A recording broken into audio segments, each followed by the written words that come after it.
So, kamusta po mga ka-Streetwise? Ako po si Takero Miyamoto at welcome po sa aking munting channel.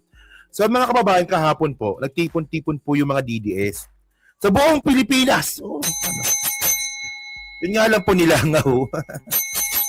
So, ito nga po pagtitipon daw po nila para daw po protektahan o pagpapakitaan ng suporta kay Sara. Ito na balita to sa Manila Bulletin. No? Sabi dito, supporters of Vice President May Putok Sara Duterte from various regions, no? So, ibig sabihin mo, Pilipinas, various regions in Luzon, Visayas, and Mindanao, including areas in the Bangsamoro Autonomous Region in Muslim Mindanao, gradually gathered at Rizal Park on San Pedro Street on Saturday kahapon for the Inday Sara Duterte 2028 movement rally in Davao City. So, nagrally sila kahapon sa Davao City. So, ang tanong dito, ano nangyari? Wala, di ba? Hindi naramdaman sa Maynila. Wala lang. Nagrally lang sila, tapos wala nangyari. Ganun lang yon. So, ito yung mga ito, may papala. According to the Mindanao Youth, thousands of participants are expected to attend the grassroots-driven gathered, including local leaders from BARM and members of the Vice President Political Network, highlighting continued support and mobilization for the political movement.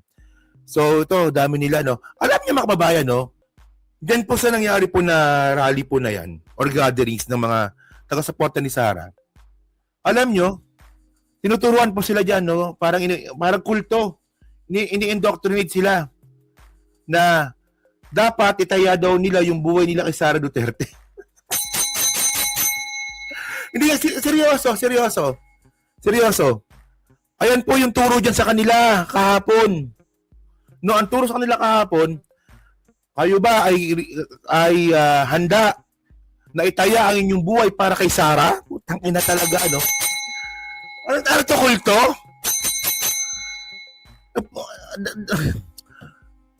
Ay, ano? Ang alam ko, bawal ang kulto sa Pilipinas eh. Alam ko ang kulto, hinihiring po sa Senado. But tingnan nyo ang sabi nila dito, handa ba kayong itaya ang inyong buhay para kay Sara Duterte? Ano klase yun? Kultong NPA. Di ba parang ganun no?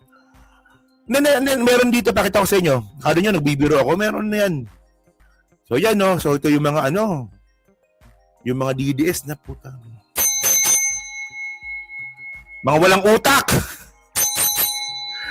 Buwakan ng ina nyo, wala kayong utak. Ang tatanga nyo, visit kayo. Ito pa isa, yan mga matatandang walang pinagkatandaan. Walang iya kayo. So ito yung tingnan nyo to si ano to yung baliw. Willing ba kayong ibuwis ang inyong buhay? Yung baliw na Vice Mayor ng Isabela. Yan yun, di ba? From Isabela, lumuluwas ng Davao City. Si Respicio, baliw ata to, no? Tignan niyo sabi niya dito, Yung buhay para kay VP Sara Duterte. Dahil ako, willing akong ibiwis ang aking buhay. Gusto ko ang marinig ang sagot sa inyo. Handa ba kayo sa isang revolusyon? Handa ba kayo? Sinto to si Respicio, no? Ibuwis ang inyong buhay para kay Bibi Sara Duterte! Paano Parang may saltik. Ito. Yung speech niya, pakinggan natin. yan mga kapatid? I-impeach na daw nila si Bibi Sara Duterte. Papaya ba kayo? Yun. Pero nagkakabayaran na sila sa house ngayon Mga tanga talaga itong mga mokong na ito, na mga congressman. Tinan nyo, Alam naman nila. Alam mo. Alam nyo, nagkakabayaran na raw po sa house. Ayan din po yung bintang ni wala namang ebidensya. Ebidensya muna. Akala ko ba wala ng pera yung Pilipinas? Tinan nyo Kaya kumain ng Mentos Tinan nyo ang sabi nakakabayaran daw sa house. No, 5 million, 150 million pa nga daw yung iba Tapos, sasabihin ni Sara, walang perang Pilipinas. Sabi daw nila, nakakabayan na raw sa House. Yung hindi daw po boboto pabor sa impeachment, hindi daw bibigyan ng project. Akala ko ba wala ng pera yung Pilipinas, sabi ni Sara. Ano ba talaga? Kung wala ng pera ang Pilipinas, bakit naman bigay pa ng pera sa mga congressman? Tanga naman ng mga to, tatanga. They continue, mga baliw. Na kapag natuloy yung impeachment trial, at bago magtapos yung impeachment trial, by legal strategy, pwedeng mag-resign si VP Sara Duterte. At yung impeachment proceedings magiging fountus officio. It will have lost its purpose. At titigil na siya. At pwede na siyang tumakbo bilang presidente sa 2028! May saltik ata to. Tingnan niya. Ganun siya makareact, pero yung mga nanonood sa kanya, wala lang. Diba? Parang wala kasigla-sigla. 2028. Ilan to, no? So ngayon ito lumalabas na raw po yung lumalabas ng issue na magre-resign na lang si Sara kaysa mapahiya. No? At syempre, ang pinakadahilan nga dito, bakit itutuloy po yung trial kung yung purpose nito na tanggalin ng vice presidente, tapos na, nangyari na. Pero tandaan natin yung sinasabi dito ni Congressman Luistro, na kahit po mag-resign si Sara Duterte, no, hindi pa rin po nasa-serve yung purpose ng impeachment trial. Kasi dalawa po yun, yung purpose ng impeachment trial. Pagtanggal sa isang sitting officials, at pangalawa, yung perpetual disqualification. So mali dito si Respicio, no? Mali siya dito. Kasi may purpose pa rin 'Di ba? Andun pa rin yung purpose ng impeachment Yung perpetual disqualification. Si Sara kung magre-resign, so yung isang purpose na fulfill na. Kasi parang 'di ba? Pagtanggal sa sitting officials yun Pero isang purpose, hindi pa. So, dapat mga babayan, kung magre-resign man si Sara, tuloy pa rin po yung impeachment. Tuloy pa rin dapat. Kahit na mag-resign siya. Kaya ang tanging dahilan lamang kung boboto itong mga congressman na ito sa Monday para ipasa yung articles of impeachment para sa Senate ay dahil nabigyan sila ng pera! Ngayon, kung ipagpapatuloy nila na hindi talaga nila patuloyin na maging presidente o tumakbo bilang presidente si VP Sara Duterte, papayag ba kayo? Papayag ba kayo na mamuno sa atin ay yung mga kurap na mga nasa Kongreso? So anong gagawin ninyo? Demokrasya na natin ang nakataya. Ang essence ng demokrasya natin ay taong bayan ang mamimili ng mamumuno sa kanya.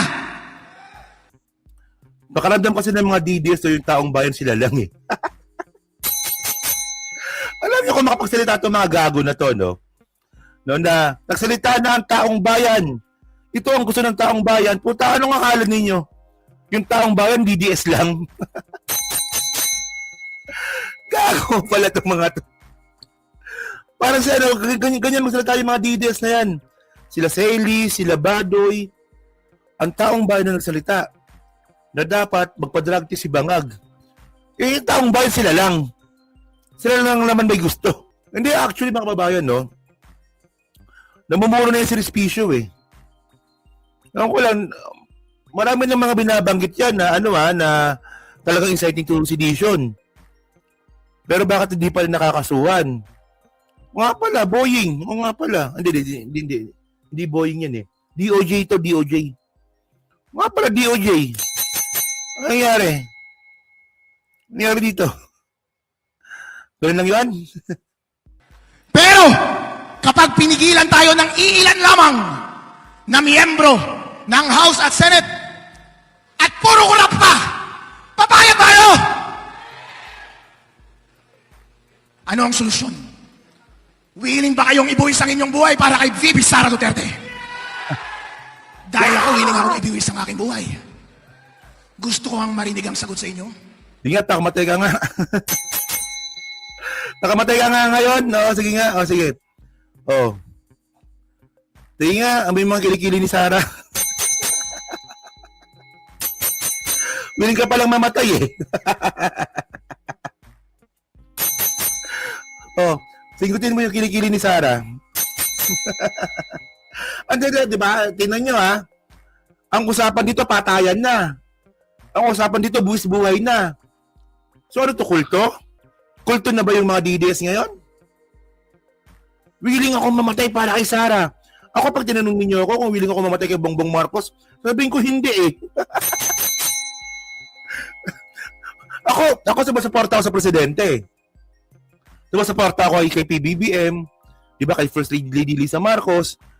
Pero pag sinabi ninyo sa akin, ay Takero, willing ka bang mamatay para kay Presidente Bongbong Marcos? Siyempre hindi. May sarili akong buhay, di ba? Ang mga DDS ito, wala nang sariling buhay. Yung buhay ninyo nakatuon na lang kay Sarah. Di ba? Hindi nga. Ganyan kayo kabobo, mga buwaka ng inyong mga DDS kayo. Willing kayong mamatay para kay Sarah. So wala kayong sariling buhay. Wala kayong pamilya, wala kayong kaibigan. Wala. Yung buhay ninyo nakatuon lang kay Sarah. Ayan ang tinuturo sa inyo, mga putang ina ninyo. Hindi nyo pa rin ba nakukuha yung point? Niloloko na kayo. Ang dami na panloloko ginawa sa inyo ah. Oh, nung sinabi nila ni Presidente mamamatay na, naniwala kayo. Hindi naman pala totoo. Nung sinabi nila na yung Pogo daw po, tuloy-tuloy lang daw yung Pogo. Pinalitan lang ng pangalan. Oh, fake news yun. Naniwala kayo nung una, pero niloko pa rin kayo. Ang daming panloloko nang ginawa sa inyo. Hindi pa rin kayo makahalata. Tapos ngayon, sasabihin ngayon, willing ba kayo mamatay para kay Sarah? Puta. Ay, kulto. Kulto-kulto na yan. Handa ba kayo sa isang revolusyon? Handa ba kayong ibuwis ang inyong buhay para kay Bibi Sara Duterte? Kaya mga kasama, Puta, mga senior yung kausap mo, kaya wala ka buhay-buhay. Wala lang, nagpapaypayan lang, init. Handa ba kayo, naibusin yung buhay? tatandaan ko kayo dito sa Mindanao. Para sa Duterte. Puta, yung mga nanonood, papaypay ang init. Ano sabi? Ang ina mo, respisyo ka, walang iya ka. Bukas, nasa Visayas kami. At sa susunod, nasa Luzon kami. Ang buong Pilipinas, handang magrevolusyon, handang ibuwis ang buhay kapag nanakawin nila ang ating demokrasya at hindi patatakbuhin bilang presidente si Bibi Sara Duterte. Bobo talaga dito, parang hindi abogado to. Actually, abogado yan ha. O nga pala. So, hindi na nakakalata, abogado po yan. Alam niyo mga babayan, no? Kasi ito eh. Ang tanong ba dito, ginigipit ba si Sarah? Ginigipit ba si Sarah? Actually, binigyan po siya ng pagkakataon ng due process. Ilang beses na po due process ito. No, ito po yung hiniling nila sa Supreme Court last year, binigay naman sa kanila. Hindi naman nila ginagamit. So kung may impeachment si Sarah, kasalanan niya yon. Sabi ng mga bobong mga DDS, especially itong si Bantot na si Joey Cruz, no, na okay lang daw na hindi umatit si Sarah sa Committee on Justice. Kasi nga daw po, from the start pa lang, bias na rin po talaga. Mga kababayan, no, confirmation na pa lang naman yun ng mga ebidensya. Yun nangyari po sa Committee on Justice. So, walang trial dun. Dun nga ipakakataon na ipakita ni Sarah yung mga ebidensya, no, na kontra yung mga ebidensya laban sa kanya, pero hindi niya ginawa. Ngayon, yung pakiramdam ngayon dito, ni Respicio, yung pinapakita nitong ni Respicio, no, sa mga kulto ng mga DDS, na si Sarah po, ginigipit. Hindi siya ginigipit. Ba ginawa niya pag nanakaw na yan, at pagbibigyan siya na magpaliwanag, hindi pang gigipit yun. Due process po tawag doon. Kaya, Kaya nasa akin ba ang inyong mga salita Mga kapatid dito sa Mindanao, excited na ba kayong maging presidente si Bibi Sara Duterte? Wow! Yeah, buddy. I love you. Mwah. Baliw. Okay, magkano kayong talent fee ng abnormal na yan? Ewan ko yan. Ewan ko dyan. Hayop na yan. So, yun mga kababayan. So, kayo po, no? Kayo ba, willing ba kayong ibuhis yung buhay ninyo para kay Marcos? Hindi, joke lang. Hindi, ito. Oh, ano masasabi nyo nga po dito? Ano to? Kulto-kulto na ba? Yung labanan sa mga DDS?